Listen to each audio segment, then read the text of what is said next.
बड़ा ताज्जुब होता है कि आप जानवरों का इस्तेमाल करते हैं। Actually, they are the special. दरअसल जानवरों से बेहतर ये काम कोई नहीं कर सकता, इसीलिए हम उन्हें काम पे लगाते हैं। वो कैसे?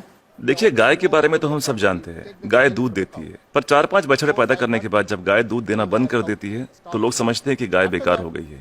इसी तरह लोग कचरे को भी बेकार समझते हैं, पर माइनस और माइनस के मिलने पर ही प्लस बनता है। To minus always plus. बस इन दोनों चीजों को साथ में जोड़ने की जरूरत है। And every 4 hours we collect in the bulk इसलिए हम सब्जी मार्केट से हर 4 घंटे में बचा हुआ माल उठाते हैं। fruit mandis.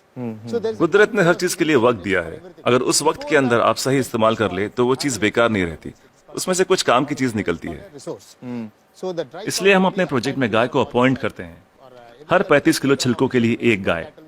उनका काम है इन सब्जियों के ताजे छिलकों को खाना, गोबर देना और फिर शेड में आराम करना, रिटायर्ड जिंदगी जीना।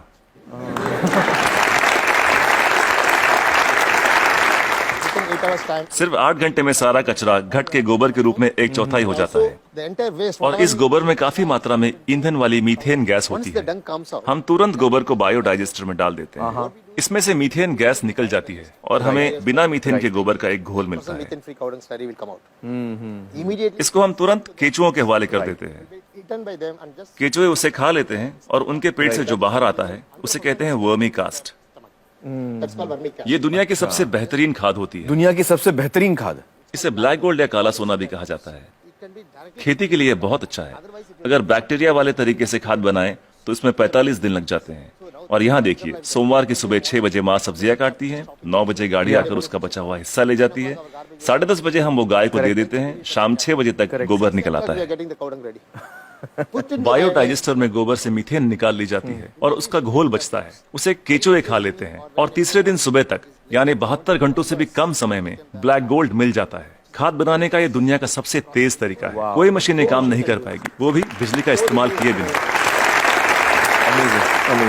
देखिए, आपके पास जो मोबाइल फोन है, चार्ज न करो तो बेकार है, टेक्नोलॉजी फेल हो जाती है, लेकिन गाय जो भी खाती है उससे एनर्जी बनाकर हमें देती है और गाय को रोज चार्ज भी नहीं करना charging पड़ता। the cow every day. और दूसरे जानवरों का इस्तेमाल कैसे होता है? मसलन मुर्गियां क्या करती हैं? जो सड़ी गली चीजें गाय को नहीं दे सकते उसे हम सीधा कॉम्पोस्ट पिट में डाल देते हैं, पर वहाँ उसमें मैगेट्स पैदा हो जाते हैं। Will come out. मैगेट्स मतलब वो छोटे छोटे कीड़े। छोटे कीड़े, ये कीड़े मुर्गियों को बहुत पसंद हैं, चुन चुन के खा लेती हैं और बदले में अगले दिन सुबह बेहतरीन अंडे देती हैं। जो लोग कीड़ों को देखकर मुंह बनाते हैं वो अगली सुबह उन अंडों से बने ऑमलेट को बड़े मजे लेकर खाते हैं। No technology can do this. कोई टेक्नोलॉजी, कोई मशीन ये नहीं कर पाएगी। No machine in the world. दुनिया में ऐसी कोई मशीन नहीं बनी जो कीड़े खाए और अंडे दे। बिल्कुल ठीक, बिल्कुल ठीक। But the chicken role also लेकिन हर चीज में जहाँ कुछ खूबियां होती हैं वहाँ कुछ खामियां भी होती हैं। positive and negative. ओके। मुर्गियों के साथ एक परेशानी है, आप चाहे पूरा दिन उनसे काम ना लें, आराम करने दें, In the daytime, फिर भी वो रात को काम नहीं करेंगी। time it never work. तो रात को कौन काम करता है? For that रात we को हमें मेंढक को काम पर लगाना पड़ता है और वो सिर्फ नाइट ड्यूटी ही करते हैं। कुदरत का करिश्मा है, एक दूसरे की कमी को पूरा कर देते हैं, ना तनख्वाह मांगते हैं, ना बोनस, ना यूनियन बनाते हैं, ना हड़ताल करते हैं, बस अपने अपने काम में लगे रहते हैं। सही है, सही है। तो मुझे बताइए कि ये बतखें क्या करती हैं? duck's favorite food. बतख का पसंदीदा खाना है मछलियाँ। अब मछली बाजार का कचरा म्यूनिसिपैलिटी के लिए सरदर्द होता है, पर वही मछलियाँ बतख के लिए दावत हैं। तो अगर आप हर 3 घंटे में मछली बाजार का कचरा उठा के बतखों को दे दे तो ये तुरंत हजम कर लेंगी। 15-20 मिनट में सब कुछ सफाचट, और कचरा अगले दिन बतखों के खूबसूरत अंडों में तब्दील हो जाएगा। The whole thing will be conducted with beautiful eggs. Normally the ducks will lay आमतौर पर बतखें हर महीने 8 से 10 अंडे देती हैं, लेकिन जब हम उन्हें मछलियों और दूसरे नॉनवेज की खुराक देते हैं तो 24-24 अंडे देना शुरू कर देती हैं। ओह, and if I have 20 ducks, then multiplied by yeah, we have हम हर 11 मादा पे एक नर बतख रखते हैं। duck on one male duck. why 11 female and 1 male? हमें तो अंडों से मतलब है, एक ही नर बतख काफी है। तो ये जानवर आपके लिए बहुत अहमियत रखते हैं। They are the people doing जी बिल्कुल, इनकी वजह से ही तो इतने बढ़िया नतीजे मिल रहे हैं। तो इस वक्त आप किसी प्रोजेक्ट पे काम कर रहे हैं? yeah, right now I'm working with Coimbatore. फिलहाल कोयम्बतूर में काम चल रहा है, डिस्ट्रिक्ट रूरल डेवलपमेंट एजेंसी के साथ। हम 10 ग्राम पंचायतों का काम संभाल रहे हैं जो एक म्यूनिसिपैलिटी के बराबर है। It's equal to one municipality. एक गांव में तो मैं समझ सकता हूं कि ये हो सकता है, क्योंकि वहां पर छोटे पैमाने पे करना है, लेकिन अगर बड़े पैमाने पे करना है, जैसे किसी शहर में करना है, आपका जो तरीका है, ये मुमकिन है? बड़ी म्यूनिसिपैलिटियों की दिक्कत यह है कि शहरों में जगह कम होती है, पर हमें कचरे को 100 किलोमीटर दूर ले जाने की जरूरत नहीं। ये काम हर वार्ड में होना चाहिए। इसलिए डिसेंट्रलाइज मेथड अपनाना बहुत जरूरी है। छोटे छोटे स्तर पर करना चाहिए। Decentralise method.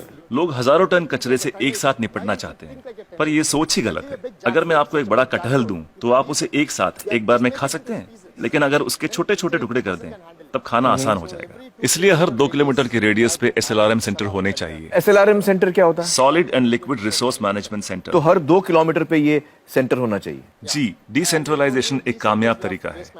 साथ ही कचरे को अलग अलग इकट्ठा करना भी बेहद जरूरी है।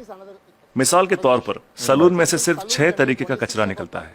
वो क्या है? महिलाओं के बाल, पुरुषों के बाल, ब्लेड, क्रीम लगे हुए पेपर या टिश्यू, आफ्टर शेव, कॉस्मेटिक्स वगैरह के डिब्बे और कुछ बचा हुआ खाना और फूल वगैरह। Some flowers, other things.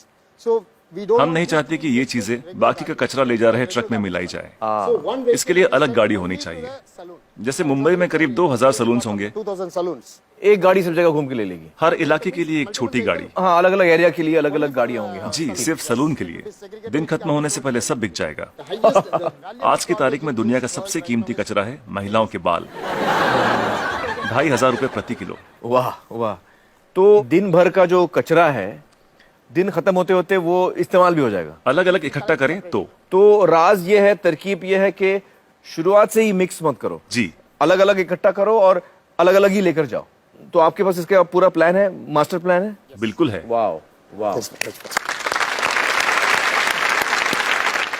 तो मुझे बताइए कि ये जो आपका मॉडल है, इसमें खर्चा कितना आता है? See, this is totally self-sustainable. देखिए, ये मॉडल अपना खर्च खुद निकाल लेता है। Experience, I'm telling you. मैं अपने तजुर्बे से कह सकता हूँ कि आपके घर के हर रोज के कचरे से 3 रुपए वसूले जा सकते हैं। Garbage.